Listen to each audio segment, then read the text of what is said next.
It is unknown how many levels are actually in the backrooms, and every known level is designed to break you in a different way. Most people only make it through the first few. Tonight, you're about to go through the first 100. This is level 0, where it all begins. A humming maze with no exit unless it chooses to show you one. This is just one level of this gigantically infinite plane, each one more ready for your arrival than you think. Welcome to Almanzar Archives. Thanks for clicking on this video. This is part 2 of my Backrooms mini-series. Part 1 was an in-general introduction to the series. This is a lot more in-depth to the levels of the Backrooms, specifically the first 100. The next one, I'll explain more in-depth on the entities, their origins, their effects, and the remedies that you would use if you were to survive, which is not likely, but we'll include it anyways, just in case. And of course, like, subscribe, comment, and anything else you can think of. Level 0, tutorial level.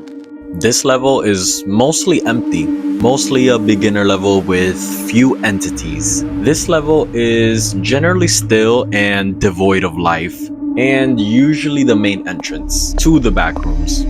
Walking around this level, you'll quickly realize all the rooms tend to seem pretty similar. The rooms are identical in the sense that there's no furniture.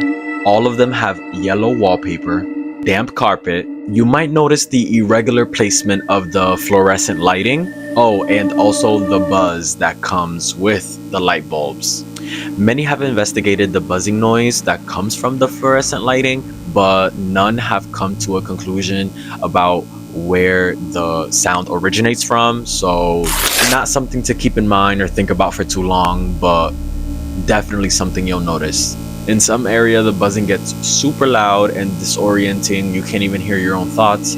And in others, it quiets down, but it's always in the background. Now, this space is considered non-linear. So like one would walk down the street and end up a couple blocks away, obviously ahead of them where they walked. But here, it's possible to walk in a straight line and end up where you started. Not like you'll be able to tell anyways, because all the rooms are identical. And if you wander in with any type of technology, no, the GPS won't work, no, Google Maps won't work, no, Apple Maps won't work. You're basically left to your own devices in this maze that you've never seen before, where all the rooms are identical and you might encounter entities lurking around the corner. After a while of being in this level, due to the buzzing and the dehydration, and a couple of hours could turn into days, you'll definitely start to feel the effects. Dehydration, starvation, psychological trauma, sensory deprivation, and there might be some people on this level, although it is very uncommon to run into them. So I think the isolation will definitely get to your head a little bit, just a tad. Although this level, the one of many, it is no stranger to causing people to unlive. Not before suffering mild to wild hallucinations, of course. Humming from lighting getting louder, hallucinations of doors appearing, hearing unrecognizable human language around the corner, the images of stairs in the distance, movement or black figures moving in the peripheral of your vision.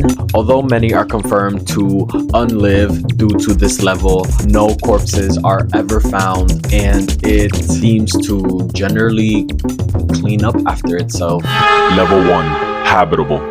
This level is more of a warehouse type. It has concrete walls and floors, a low-hanging fog causing condensation and puddles on the floor at random. This floor does have water and electricity, and some groups of wanderers do gather here. Although items do disappear and reappear in this level, sometimes the lights will go out and something that you had right next to you might not be there anymore. But overall, just a pretty chill level. It does have some entities, but like I said, we'll get into that in a future video. Level 2, Pipe Dreams. This one is kind of almost like a maintenance tunnel. and it stretches endlessly. It's dark and gray, and there's sludge almost everywhere. The walls are lined with pipes, occasionally ventilation ducts. Inside the pipes, it contains a thick black liquid. There's also many doors in this one, and most of them are found locked or just leading nowhere to a small room with a generator or two. Due to the heavy machinery and pipes and multiple generators in all of these rooms, there is an unbearable heat in this level. Highest temperatures reaching up to 135 degrees Fahrenheit, but obviously it depends where you are. Some places are hotter, but there's gonna be a warmth that comes with this level. Also, it's very loud in this level due to the heavy machinery. The entities found on this level can be considered one of the most dangerous. They can be heard in the vents, sometimes crawlers. Mark can be found in the employee bathrooms, so I wouldn't recommend going there. Some entities include smilers, face stealers, child facelings, and if you know, the child ones are the bad ones, busters, and skin stealers. Level 3, electrical station. This one is almost more confusing than the previous ones. It has long, dark, twisted hallways, randomly segmented rooms. It's very loud. Like level 2, this is covered in pipes. It also has dusty brown bricks everywhere. Some spaces are so small, even the average height of a person or even a short person has to crawl or bend or hunch to get through. Sometimes even having to walk sideways to get through. So you might enter this level through level 3, but only enter if you're prepared. It is unlikely any aid. You kind of have to take what you can get on the previous ones. Most of the noise comes from the black sludge in the pipes. If inhaled, it can be very deadly. If touched, it can leave 3rd or 4th degree burns. If you touch it, you might as well say goodbye. No, but it will leave 3rd degree burns forever. Level 4, abandoned office. This one is more similar to an empty office building. There is few furniture in some areas, so it might be easier to differentiate the rooms. Most windows are blacked out, and there's very few that are not, and the few that are not are believed to be traps, so don't go through them or don't try to escape through them. If you see them, it will be a trap. Do not get comfortable in the back rooms. This one has a little bit of a lack of entities. You might find more people here lounging around, or people who've been here for a while might just have a sip of coffee. You might see them in a break room or something. There is almond water, so I would recommend that you stack up now before you get to the next levels, because you will need it. Yes, you will. Yes. Level 5, Terror Hotel.